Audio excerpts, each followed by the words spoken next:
কাতার এখন এনওসি ছাড়াই company change হওয়া যায়, এটা যেমন সত্য, কফিল বা ওনার ছাড়া আপনি কোম্পানি চেঞ্জ হতে পারবেন না, এটা তেমন সত্য।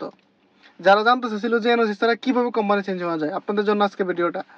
দেখেন, আগে এনওসি পেপার দিত, এখন আর এনওসি পেপার দেয় না। এখন হচ্ছে যে এটা অনলাইন সিস্টেম করা হয়েছে। আপনি যেই কোম্পানিতে চেঞ্জ হবেন, ওই কোম্পানি থেকে মন্দুক বা ওই কোম্পানির ওনার যদি চেঞ্জের অ্যাপ্লাই করে, আপনার আগের কফিল বা ওনার শুধু জিনিসটা অ্যাকসেপ্ট করবে।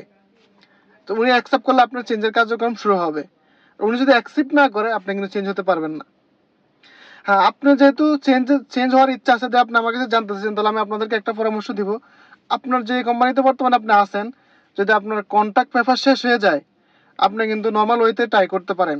যেমন আপনি যে কোম্পানিতে চেঞ্জ হবেন, ওই কোম্পানি থেকে একটা অফার লেটার নিয়ে আসতে পারেন। আপনার আগের কোম্পানি থেকে স্যালারি বেশি, সুযোগ সুবিধা বেশি দিয়ে একটা অফার লেটার যদি আনেন, তাহলে আপনি আনার পরে কিন্তু আপনার কোম্পানিকে জানাতে পারেন। যদি ওরা চেঞ্জ পেপার না দেয় আপনাকে, সেই ক্ষেত্রে আপনি কিন্তু মিনিস্ট্রি অফ লেবারে গিয়ে আপনি একটা কমপ্লেন করতে পারেন কম্পিউটার দোকানে গিয়ে, যেমন আপনার স্যালারি কম বা আপনার কন্ট্রাক্ট শেষ হয়ে গেছে, আপনাকে চেঞ্জ দিতেছে না, বা বিভিন্ন ধরনের আরও অনেকগুলো ইস্যু আছে। এগুলা বানায়া আপনি যদি নিয়ে যান, আপনাকে অবশ্যই কোম্পানি কাতার গভর্নমেন্ট থেকে আপনাকে চেঞ্জের জন্য অনুমতি দিবে। অনেকে এভাবে হয়েছে, আপনি ট্রাই করতে পারেন। আশা করি বুঝতে পারছেন।